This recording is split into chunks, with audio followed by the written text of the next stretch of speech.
ഇന്നത്തെ റെസിപ്പി ഒരു ഈസി പരിപ്പ് കറിയാണ്. കുക്കറിലേക്ക് കഴുകി വെച്ചിരിക്കുന്ന പരിപ്പ് ഇട്ട് കൊടുക്കാം. ഇതിലേക്ക് ഒരു മീഡിയം സൈസ് സവാള ചെറുതായി അരിഞ്ഞത് കൂടി ചേർക്കാം. 4 അല്ലി വെളുത്തുള്ളി ചേർത്ത് കൊടുക്കാം.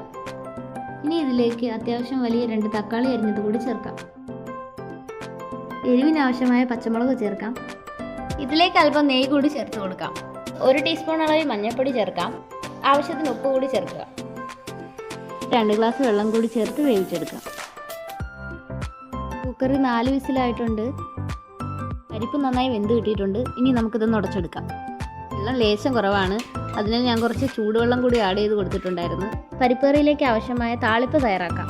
ഒരു കടായിലേക്ക് അല്പം വെളിച്ചെണ്ണയും കടുകും വട്ടത്തിലരിഞ്ഞ ചുവന്നുള്ളിയും വറ്റൽമുളകും കറിവേപ്പിലയും ചേർത്ത് വഴറ്റിയെടുക്കാം.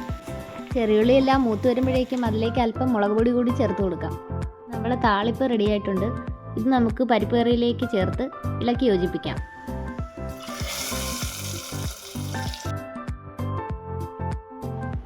വളരെ ഈസിയും ടേസ്റ്റിയുമായിട്ടുള്ളൊരു പരിപ്പ് കറിയാണ്. ഇത് എല്ലാവരും ഇത് ട്രൈ ആക്കി നോക്കണേ.